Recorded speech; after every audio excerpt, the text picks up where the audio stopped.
2011ல காட்சிப்படுத்தக்கூடாத விலங்குகள் பட்டியல்ல நம்மளுடைய காளமாட்ட சேர்த்துறாங்க மத்திய அரசாங்கம். அப்படி அவங்க சேர்த்துற வாட்டி வந்து பார்த்தோம்னா, 2014ல பீட்டான்னு சொல்லக்கூடிய ஒரு தனியார் விலங்குகள் நல வாரிய அமைப்பு என்ன பண்றாங்க, ஜல்லிக்கட்டுக்கு தடை போடுங்க அப்படின்னு சொல்லி தமிழகத்தில ஜல்லிக்கட்டு நடக்கூடாதுன்னு சொல்லி அவிங்க ஒரு கோர்ட் ஆர்டர் வாங்குறாங்க. அதுக்கப்புறமேட்டு வந்து பார்த்தீங்கன்னா, மத்திய அரசாங்கம் தடை விதிக்கிறாங்க. 2015லயும் ஜல்லிக்கட்டு நடக்கல, 2016லயும் நடக்கல, 2017லயும் நடக்கல. ஸோ அந்த காலகட்டத்தில தான் வந்து பார்த்தோம்னா, ஒரு மிகப்பெரிய ஒரு புரட்சி அப்படிங்கிறது வெடிக்கிறது. அதுக்கு முன்னாடி வரைக்கும் நடந்த புரட்சிகள் எல்லாமே வந்து பார்த்தீங்கன்னா, இதுக்கு முன்னாடி நடந்த ஒரு மிகப்பெரிய ஒரு புரட்சி என்னன்னு சொல்லி கேட்டோம்னா, இந்தி திணிப்புக்கு எதிரான ஒரு போராட்டம் அப்படிங்கிறது 1965கள் காலகட்டங்கள்ல நடந்துச்சு. அன்னைக்கு கூட வந்து பார்த்தீங்கன்னா, இன்னைக்கு இருக்கிற அளவுக்கு டெக்னாலஜிலாம் யாருக்குமே தெரியாது. இன்னைக்கு இருக்கிற அளவுக்கு சட்டங்கள் அப்படிங்கிறது யாருக்குமே தெரியாது. இன்னைக்கு இருக்கிற அளவுக்கு விழிப்புணர்வு அப்படிங்கிறது யாருக்குமே கிடையாது. அப்படி இருந்த காலகட்டத்தில 2017ல பொங்கல் காலகட்டத்தில முதல்ல எடுத்தோனே மெரினா கடற்கரை ஓரமா ஒரு போராட்டம் அப்படிங்கிறது நடத்துறதுக்கு அனுமதி அப்படிங்கிறது வாங்கப்படுகிறது.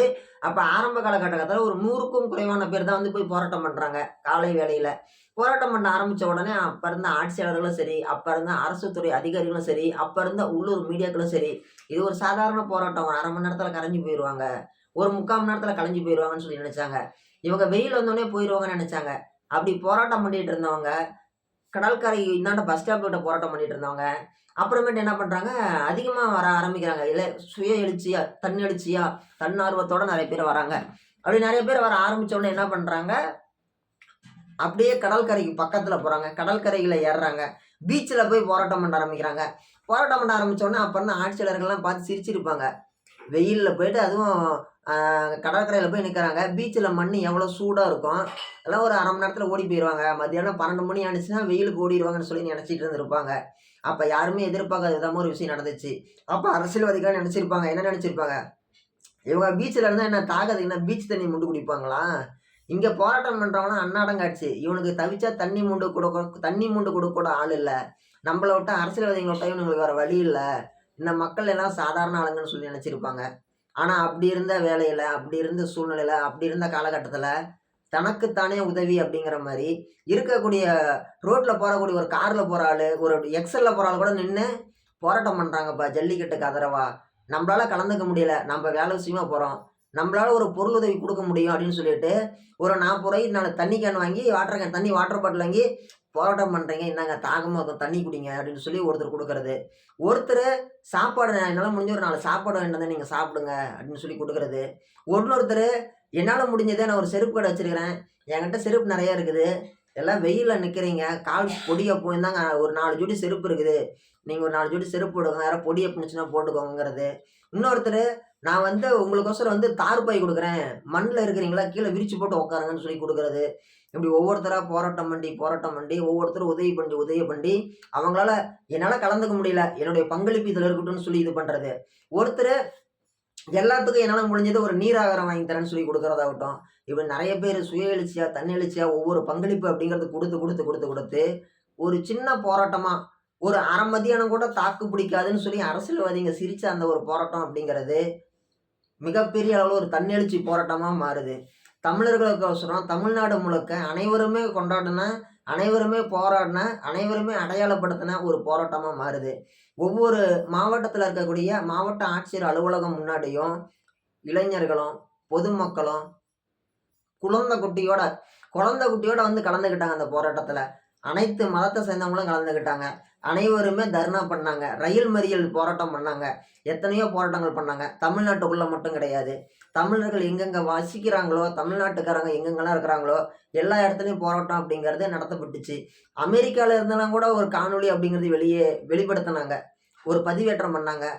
தமிழகத்துல வாழக்கூடிய தமிழ் மக்களுக்கு ஆதரவாக நியூசிலாந்துல இருந்து, நெதர்லாந்துல இருந்து, கம்போடியால இருந்து, தாய்லாந்துல இருந்து, ஜப்பான்ல இருந்து, சிங்கப்பூர்ல இருந்து, மலேசியால இருந்து, சைனால இருந்து, ஆப்பிரிக்கால இருந்து, உலகத்தோட எந்தெந்த நாட்டுல தமிழ் பேசுற மக்கள் இருந்தாங்களோ, மொரீஷியஸ் தீவுகள்ல இருந்து, அந்தமான்ல இருந்து, இலங்கையில இருந்து எல்லாருமே ஒரு காணொளிங்கிறது பதிவேற்றம் பண்ணாங்க.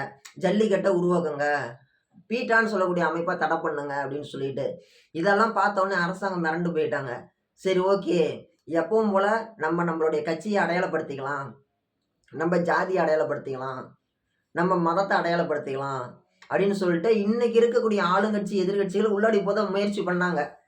நல்லா அன்னைக்கெல்லாம் வந்து பார்த்தீங்கன்னா, ஸ்கார்பியோ கார் தான்.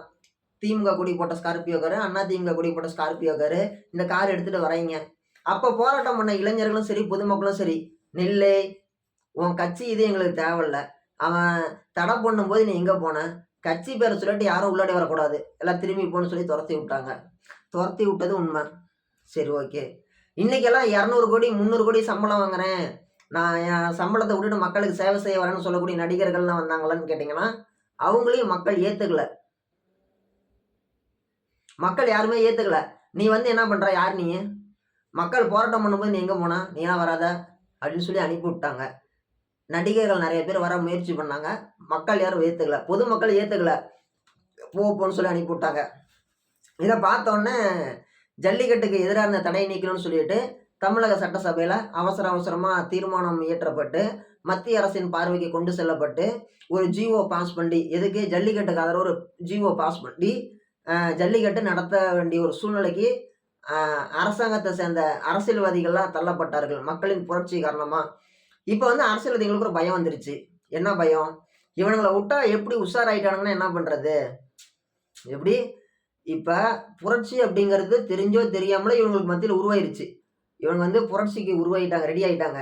திடீர்னு இவங்களுக்குள்ள இருந்து எவனாச்சும் ஒருத்தன் தலைவனா உருவாகி வந்துட்டான் அப்படின்னா, அவன நம்ம அசைக்கவே முடியாது.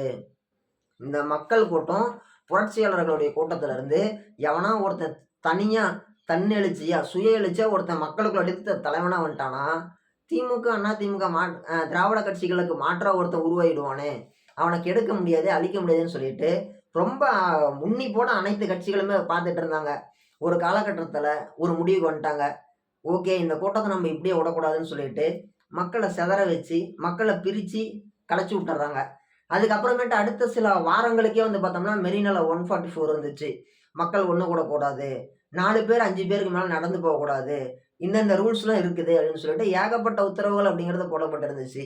மக்கள் சுய எழுச்சியா, தன்னெழுச்சியா போராடின போராட்டம் அப்படிங்கிறது அதுதான் கடைசி. அதுக்கப்புறமேட்டு நடந்த போராட்டங்கள்லாம் கூட வந்து பார்த்தோம்னா, ஒரு சிலர் வந்து பார்த்தீங்கன்னா, ஒரு சில தரப்பினர்களுக்கோசரம் தான் ஆதரவான போராட்டங்கள், கோரிக்கைகளுக்கான போராட்டங்கள் அப்படிங்கிறது நடக்குது. நம்ம தமிழகத்துல இன்னைக்கு வரைக்கும் செவிலியர்கள் போராட்டம் நடக்குது. ஆசிரியர்கள் போராட்டம் நடக்குது. மருத்துவர்கள் வேலைநிறுத்தம் நடக்குது. வக்கீல்கள் போராட்டம் நடக்குது. எல்லாத்துக்கும் மேல பரந்தூர் விமான நிலையத்துல 1 வருஷமா போராட்டம் பண்ணிட்டு இருக்கிறாங்க.